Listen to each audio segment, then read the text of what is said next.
Where I am, there is not much blooming yet except for the daffodils, and I am a huge, huge fan of daffodils. They come out in the early spring when we most want some color, and they're low maintenance. The deer don't eat them. This is not a daffodil infomercial. What I'd like to talk about is biochemistry and phytochemistry a little bit.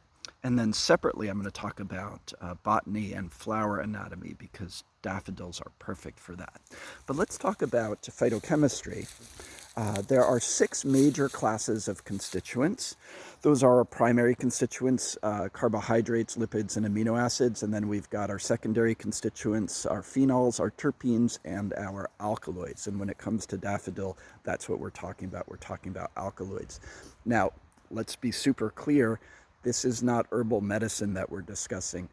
Daffodils are toxic to ingest, so we're not making a tincture, we're not making a tea, anything like that. However, it may be of interest, if you're not already familiar with this, that the pharmaceutical industry actually grows daffodils and related plants like snowdrops to extract an alkaloid known as galantamine, so ending in ine, as many alkaloids do.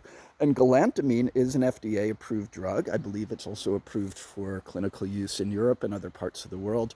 And what galantamine does is it has an impact on acetylcholine levels in the body, so the neurotransmitter acetylcholine. And it does this by acting as an acetylcholinesterase inhibitor, meaning it interferes or interrupts with the enzyme that breaks down acetylcholine in the body. So you end up with a higher levels maintained of acetylcholine.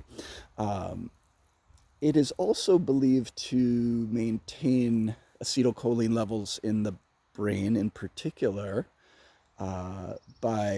through competitive inhibition. It's just a second mechanism that galantamine works through. Now, in this case, this comes in handy, and it is an FDA-approved drug for some of the symptoms associated with Alzheimer's-related dementia, which is characterized by a cholinergic impairment in the brain. So again, not herbal medicine per se, but certainly plant-derived medicine used in the pharmaceutical industry.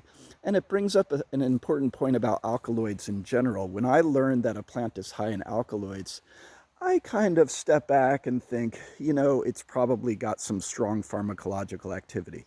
Now, that's a generalization. We do have many plants that have lower levels of alkaloids or alkaloids that are fairly mild, so we don't want to overgeneralize. But in general, alkaloids are the class of constituents that tend to have the strongest pharmacological activity. And the reason for that is that many of them, again, not all, but many of them have direct impact on our neurotransmitter levels.